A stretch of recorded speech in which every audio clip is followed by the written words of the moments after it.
जय हिंद दोस्तों, स्वागत है जी लर्न पे।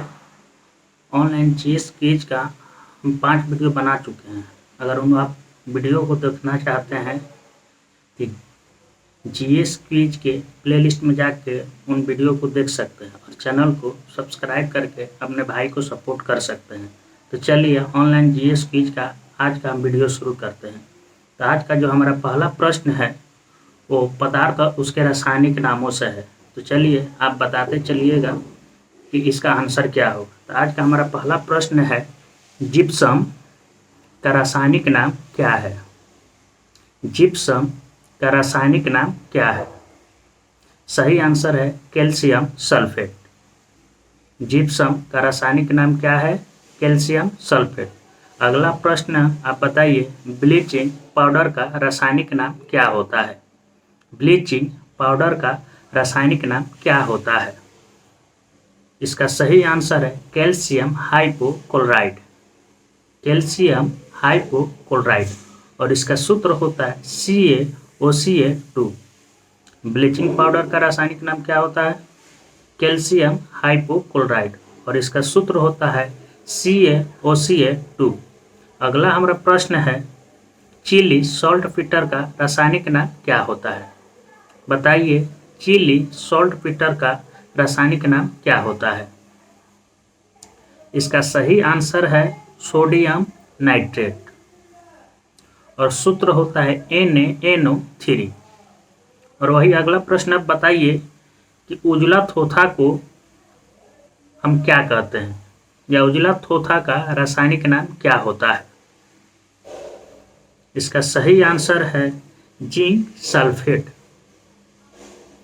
उजला थोथा का रासायनिक नाम है जिंक सल्फेट और इसका सूत्र होता है ZnSO4।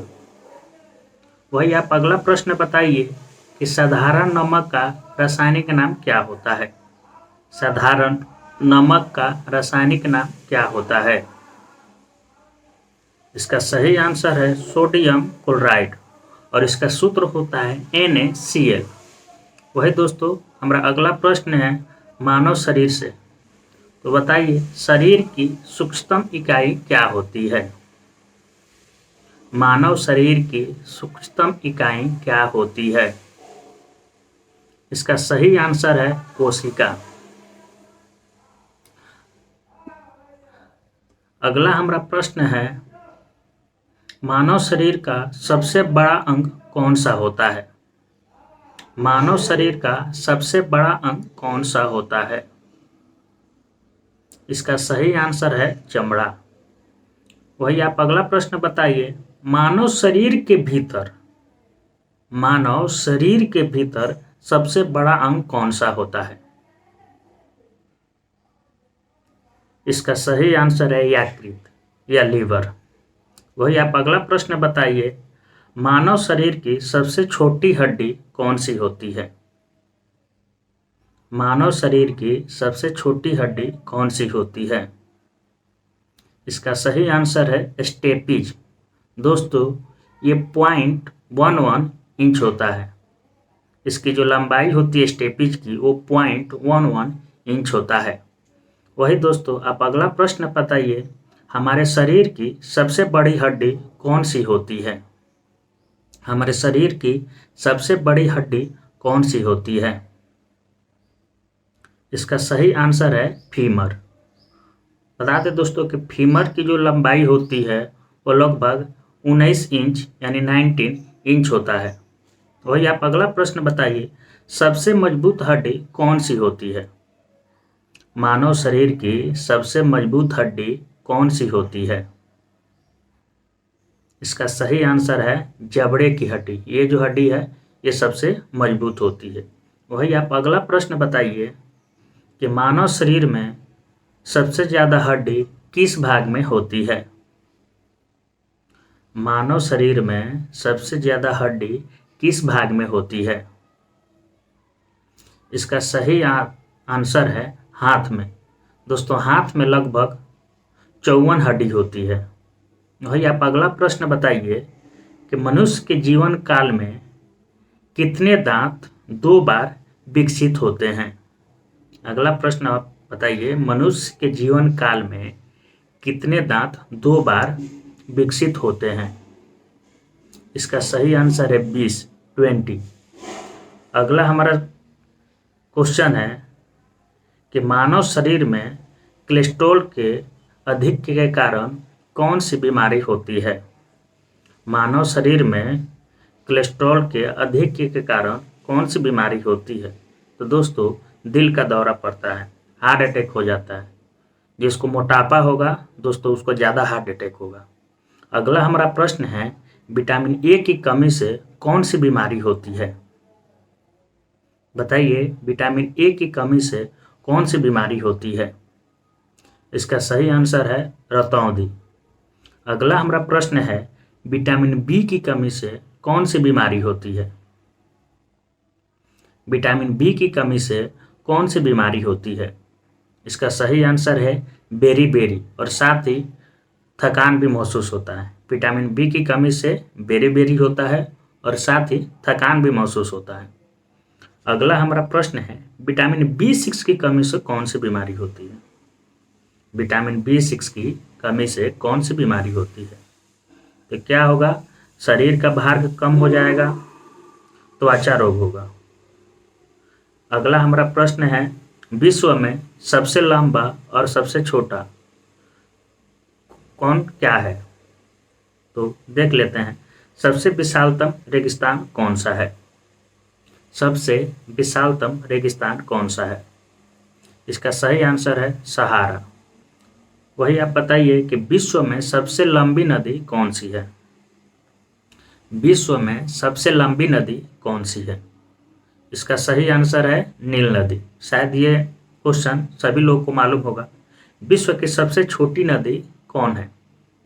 विश्व की सबसे छोटी नदी कौन है? इसका सही आंसर है डी नदी। विश्व की सबसे छोटी नदी डी नदी है। अगला हमारा प्रश्न है, सबसे ऊंचा पर्वत कौन है? विश्व का सबसे ऊंचा पर्वत कौन है?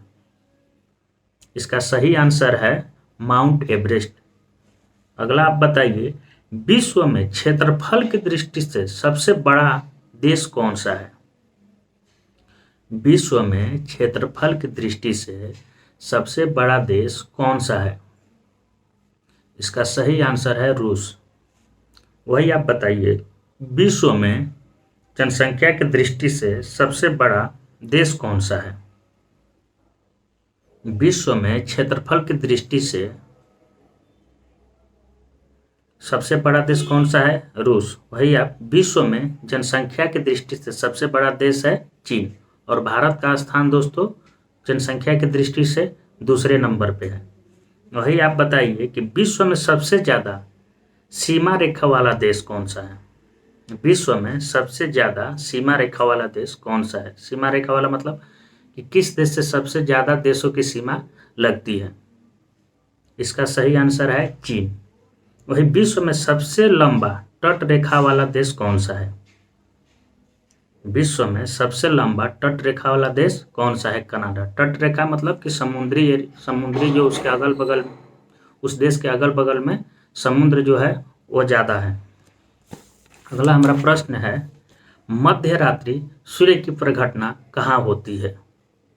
मध्य रात्रि की सूर्य की परिघटना कहाँ होती है? सही आंसर है आर्कटिक वृत्त। अगला हमारा प्रश्न है ध्वनि से जो संबंधित है, तो हवा में ध्वनि का वेग कितना होता है? हवा में ध्वनि का वेग कितना होता है? सही आंसर है 760 मील प्रति घंटा। 760 मील प्रति घंटा। वही हमारा अगला प्रश्न आप बताइए कि किस माध्यम में ध्वनि का वेग सबसे अधिक होता है? मान लीजिए ऑप्शन दे दिया, ठोस, द्रव, गैस और इनमें से कोई नहीं। तो दोस्तों, ठोस में ध्वनि की गति सबसे ज़्यादा होती है।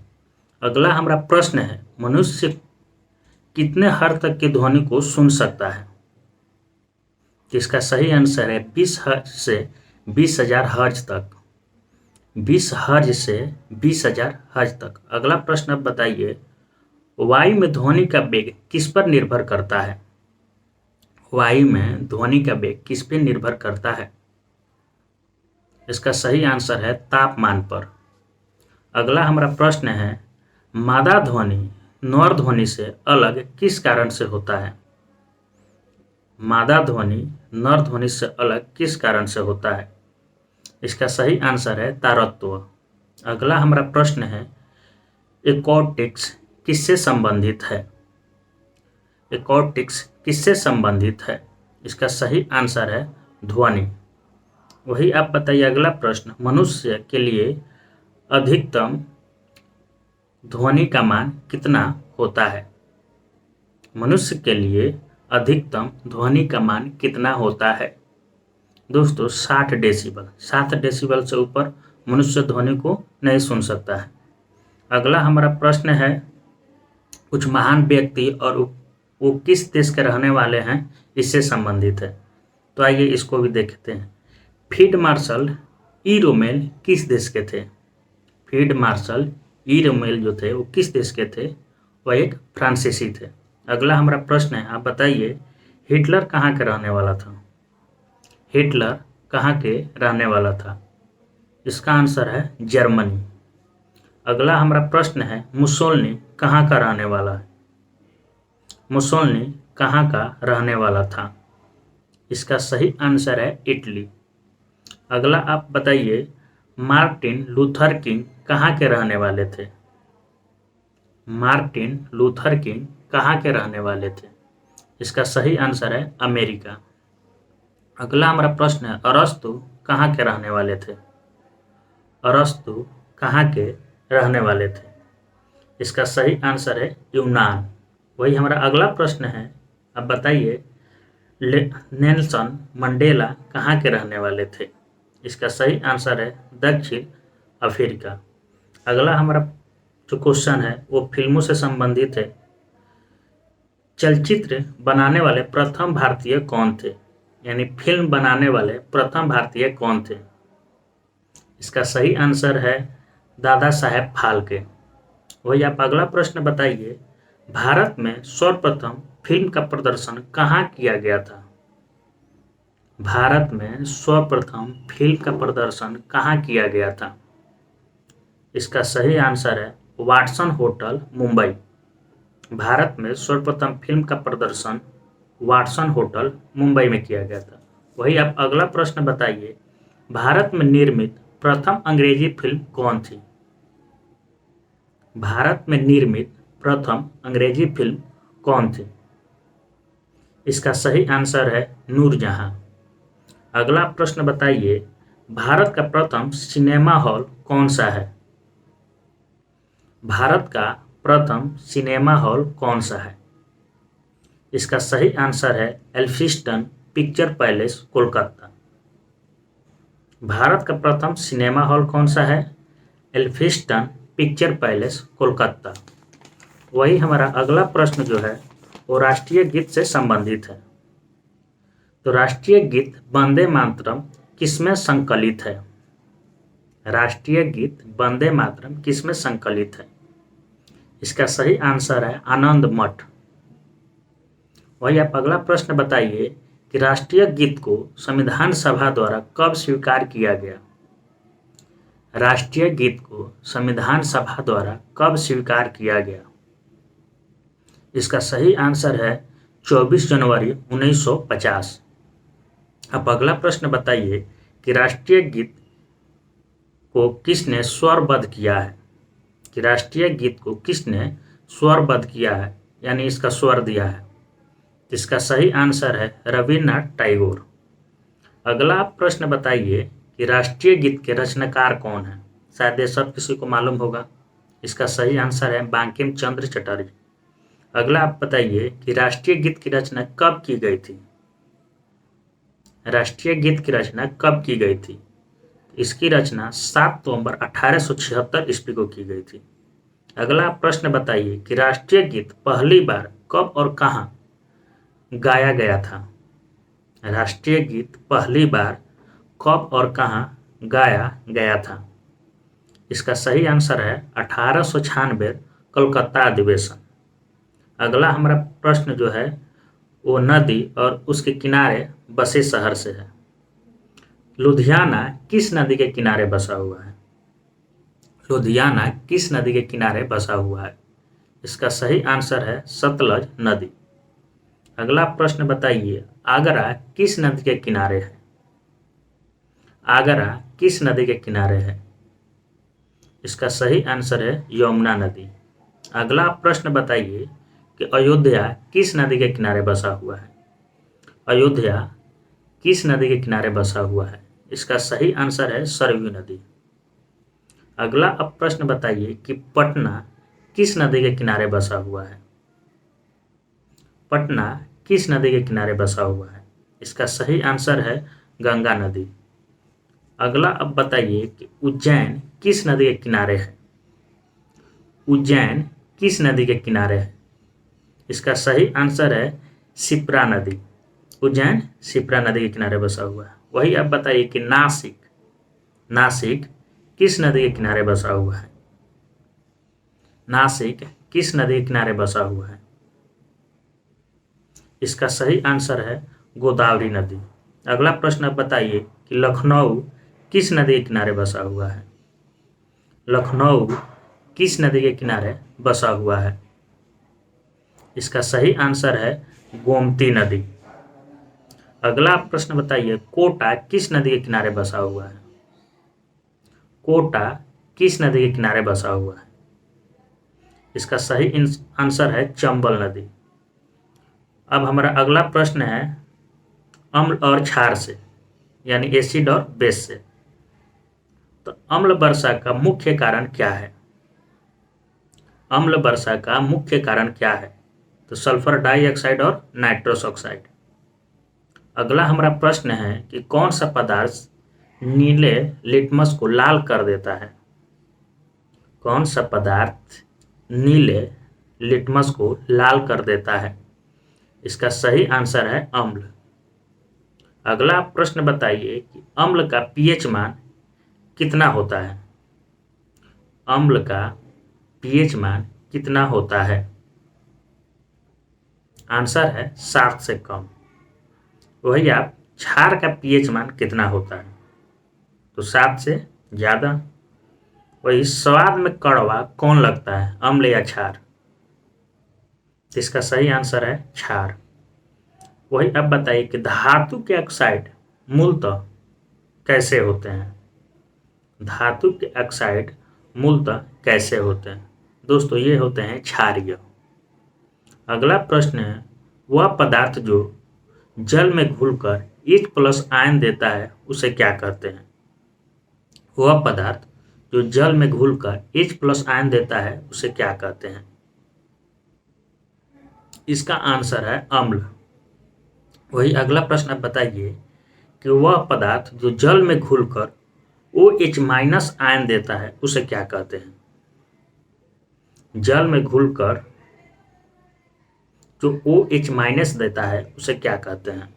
उसको कहते हैं क्षार। अगला हमारा प्रश्न जो है वो राज्यपाल से संबंधित है। तो राज्यपाल को हटाने के लिए भारतीय संविधान में क्या प्रावधान किया गया है?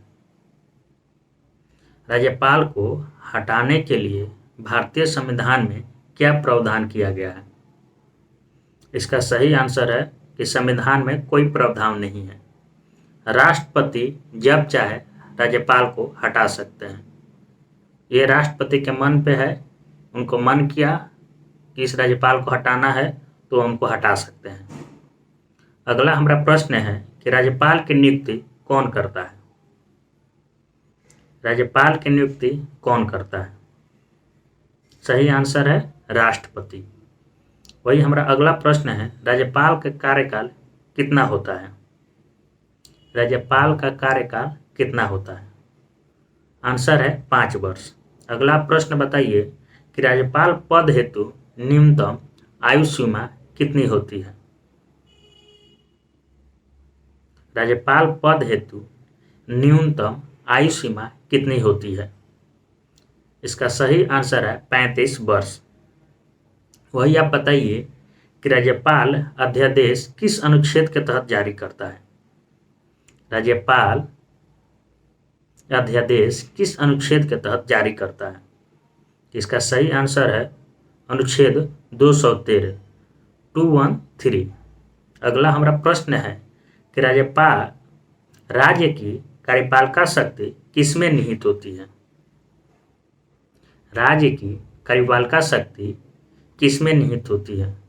सही आंसर है राज्यपाल। वही दोस्तों पूछ देगा कि देश की कार्यपालिका शक्ति किसमें निहित रहती है, तो इसका हो जाएगा राष्ट्रपति। धन्यवाद।